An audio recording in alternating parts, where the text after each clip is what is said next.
بسم اللہ الرحمن الرحیم الحمدللہ وکفا وسلام علی عبادہ الذین اصطفیٰ اما بعد۔ 8واں درس حدیث فضائل ایمان کے بیان میں آج کے بیان کے عناوین ہیں: ایمان کا دل پر اثر، گناہوں کی نحوست اور اس کا زندگی پر اثر، معصیت کا وبال قرآن کریم کی روشنی میں، اسی طریقے سے گناہوں کا وبال حدیث پاک کی روشنی میں، اور آخری عنوان ہے رزق سے محرومی کا سبب۔ نمبر 1، ایمان کا دل پر اثر۔ حضرت علی رضی اللہ تعالیٰ عنہ ارشاد فرماتے ہیں کہ ایمان دل میں سفید نقطے کی صورت میں ظاہر ہوتا ہے۔ جیسے جیسے ایمان بڑھتا رہتا ہے دل کی سفیدی بھی بڑھتی رہتی ہے، یہاں تک کہ سارا دل سفید ہو جاتا ہے۔ اور نفاق دل میں سیاہ نقطے کی صورت میں ظاہر ہوتا ہے۔ جیسے جیسے نفاق بڑھتا رہتا ہے دل کی سیاہی بھی بڑھتی رہتی ہے، یہاں تک کہ سارا دل سیاہ ہو جاتا ہے۔ خدا کی قسم، اگر تم مسلمانوں کے دل کو چیر کے دیکھو گے تو وہ سفید پاؤ گے، اور منافق کے دل کو چیر کے دیکھو گے تو وہ سیاہ پاؤ گے۔ حضرت شاہ صاحب رحمۃ اللہ علیہ فرماتے ہیں، ایمان اور اعمال کا چولی دامن کا ساتھ ہے، گناہوں کی نحوست اور اس کا زندگی پر اثر۔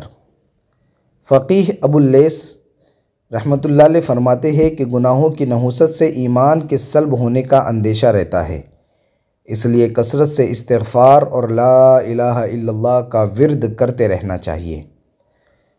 حضرات محترم قارئین، معصیت یا گناہ شقاوت و بدبختی کی علامت اور دنیا و آخرت میں ہلاکت و خسران کا سبب ہے۔ گناہوں کے باعث عبادت کی توفیق چھین لی جاتی ہے، اور طاعت کی قوت کمزور اور مضمحل ہو جایا کرتی ہے۔ گناہوں کا دلدادہ انسانیت و شرافت کا لبادہ اتار کر حیوانیت کا رقص کرنے میں فخر محسوس کرتا ہے۔ معصیت ظلمت کا دوسرا نام ہے، جس سے ایوان حیات میں ہر طرف اندھیرا اور محیب سناٹا دامن پسارے نظر آتا ہے۔ گناہوں کی وجہ سے عبادت کی لذت ختم ہو جاتی ہے۔ غرض کہ انسانی زندگی پر گناہوں کے بڑے بھیانک نتائج اور منفی اثرات مرتب ہوتے ہیں۔ معصیت کا وبال قرآن کریم کی روشنی میں اللہ رب العزت نے جہاں قرآن مقدس میں اعمال صالحہ کی انجام دہی پر جنت اور اس کی نعمتوں کی بشارت دی ہے، وہاں گناہوں کے ارتکاب پر وعید بھی سنائی ہے۔ وعدہ و وعید اور ترغیب و ترہیب دونوں پہلوؤں پر قرآن کریم نے روشنی ڈالی ہے۔ فَمَن يَعْمَلْ مِثْقَالَ ذَرَّةٍ خَيْرًا يَرَهُ وَمَن يَعْمَلْ مِثْقَالَ ذَرَّةٍ شَرًّا يَرَهُ۔ قرآن کا فیصلہ اٹل ہے، اور اسی طرح الدنیا مزرعۃ الآخرہ، دنیا آخرت کی کھیتی ہے، اور دنیا دار العمل والامتحان بھی ہے۔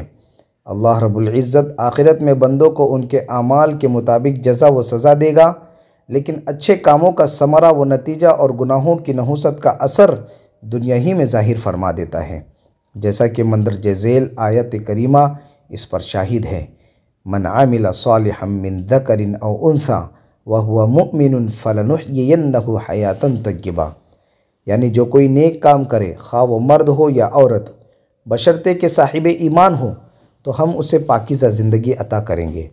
اس آیت کریمہ سے یہ حقیقت مترشح ہوتی ہے کہ عمل صالح یعنی اچھا کام پاکیزہ زندگی اور پرسکون حیات کا سبب ہے، اور اللہ رب العزت نے ایمان اور عمل صالح کے نتیجے میں حیاتاً طیبہ یعنی اچھی پاکیزہ عمدہ اور پرسکون زندگی عطا کرنے کا وعدہ بھی فرمایا ہے۔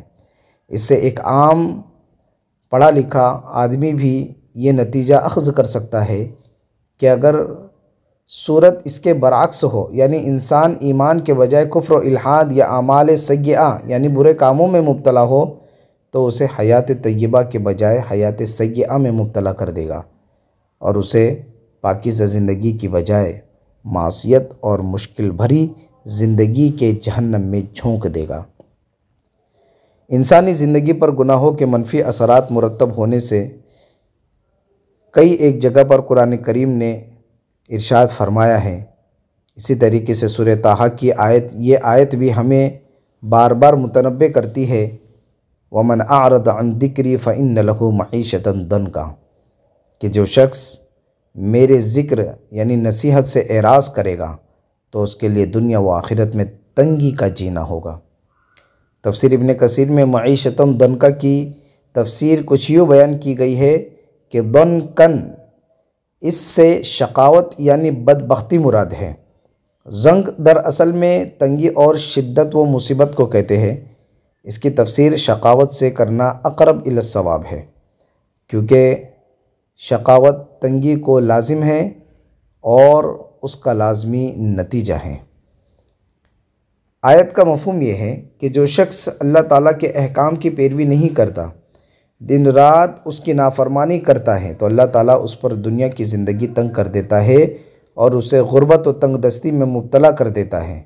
اگر وہ مالی طور پر مضبوط بھی ہو تو اس کے رزق سے برکت اٹھا لی جاتی ہے اور سکون قلب کی دولت اس سے چھین لی جاتی ہے۔ خلاصہ کلام یہ کہ اللہ رب العزت کی فرما برداری خوشحالی زندگی کی ضمانت ہے اور اس کی نافرمانی ذلت و تنگ دستی اور معاشی انحطاط کا سبب ہے۔ اللہ عز و جل کے حکم سے منہ موڑنا اور ان کے اوامر اور نواہی کے خلاف کام کرنا معصیت کے زمرے میں آتا ہے، اور یہ حکم عدولی عذاب الہی کا سبب ہے۔ سورہ اعراف کی آیت کریمہ میں ہے فَلَمَّا عَتَوْا عَمَّا نُهُوا عَنْهُ وَقُلْنَا لَهُمْ كُونُوا قِرَدَةً خَاسِئِينَ کہ جب انہوں نے ممانعت کے حکم سے سرکشی کی، ہم نے ان سے کہا دھتکارے ہوئے بندر ہو جاؤ۔ اللہ کی رحمت اس کے غضب پر اور اس کا فضل اس کے عدل پر غالب ہے۔ اللہ کی رحمت مجرموں کو مہلت دیتی ہے اور گنہگاروں کو موقع دیتی ہے کہ وہ راہ راست پر آ جائے۔ اگر اللہ تعالیٰ مجرموں کو ان کے جرائم پر مواخذہ شروع فرما دے تو وہی ہوگا جس کا ذکر قرآن مقدس میں یوں ہوا ہے وَلَوْ يُؤَاخِذُ اللَّهُ النَّاسَ بِمَا كَسَبُوا مَا تَرَكَ عَلَى ظَهْرِهَا مِن دَابَّةٍ کہ اگر اللہ لوگوں کو ان کی کرتوت کی بنیاد پر پکڑ کرتا یعنی مواخذہ کرتا تو روئے زمین پر کوئی چلنے والا نہ چھوڑتا۔ الامان والحفیظ۔ گناہوں کا وبال حدیث پاک کی روشنی میں حضرت عبداللہ ابن عباس رضی اللہ تعالی عنہما فرماتے ہیں کہ جس قوم میں مال غنیمت کی چوری رائج ہو جائے، اللہ تعالیٰ ان کے دلوں میں دشمن کا رعب رائج فرما دیتے ہیں اور ہیبت ڈال دیتے ہیں، اور جس قوم میں زناکاری و بے حیائی عام ہو جاتی ہے اس میں کثرت سے موتیں واقع ہوتی ہیں، اور جو قوم ناپ تول میں کمی کرتی ہے تو اللہ تعالیٰ ان کا رزق قطع یعنی تنگ کر دیتا ہے، اور جو قوم حق کے خلاف فیصلہ کرتی ہے اس میں قتل و غارت اور خون ریزی عام ہو جاتی ہے، اور جو قوم وعدہ خلافی کرتی ہے اللہ اس پر اس کے دشمن کو مسلط فرما دیتا ہے۔ اس حدیث پاک سے ثابت ہوا کہ مال غنیمت میں چوری، بے حیائی، زناکاری، ناپ تول میں کمی اور وعدہ خلافی ایسے سخت گناہ ہے کہ ان کے اثرات و عواقب دنیا ہی میں ظاہر ہونے لگتے ہیں، اور اللہ تعالیٰ مجرموں کے سروں پر مذکور عذاب و عقاب دنیا میں مسلط فرما دیتا ہے۔ نعوذ باللہ من شرور انفسنا ومن سیئات اعمالنا۔ کثرت معصیت سے دل سیاہ ہو جاتا ہے۔ انسانی زندگی پر گناہوں کے منفی اثرات میں سے ایک یہ بھی ہے کہ گناہوں کی کثرت کی وجہ سے دل سیاہ اور کالا ہو جاتا ہے، پتھر کے مانند سخت ہو جاتا ہے، اور نیکیوں کی طرف اس کا میلان کم ہو جاتا ہے۔